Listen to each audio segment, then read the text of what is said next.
नमस्कार प्रणाम जय जगन्नाथ। मु विष्णुमोहन कवि आपण मानकर प्रिय सिंगर। आज पवित्र स्टूडियो रे बहुत ही सुंदर गीत रेकर्डिंग है। एते सुंदर आउ गोटे नोबल कज गोटे बढ़िया इनिशिएटिव नहीं जो माने अवसर प्राप्त अच्छा 17 जन विभिन्न विभाग रे थिबा जो माने माटी मार पु जो माने ए गाँव पु ए गाँ को फेरी सेमिति 17 जन को बछा है कि सेमानकु संवर्धना करिवार जो उत्सव आयोजन करा जाइछि। धन्यवाद देवी अतुल्य जेना भाई को सुंदर कांसेप्ट बढ़िया इनिशिएटिव नहीं जे गाँव पुओ माने गाँ को फेरुछंती।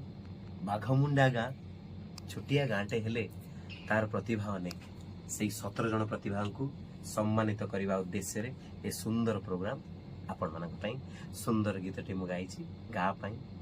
तेणु से गाँ को प्रणाम करी से माटी माँ को प्रणाम करी आउ ये बाघमुंडा गाँ जो सुंदर गीतटी है गाँ को फेर गाँव पुओ एत सुंदर गीत को जी लिखिं कंपोज कर मोर सान भाई ओडिशा रे बहुत ना सत्यप्रिय एते बढ़िया कंपोज कर सुंदर लिखिं आपण माने समस्ते ताको आशीर्वाद करंतु। ये गीत निश्चित शुणिबे बहुत सारा भल पाइबे। जय जगन्नाथ।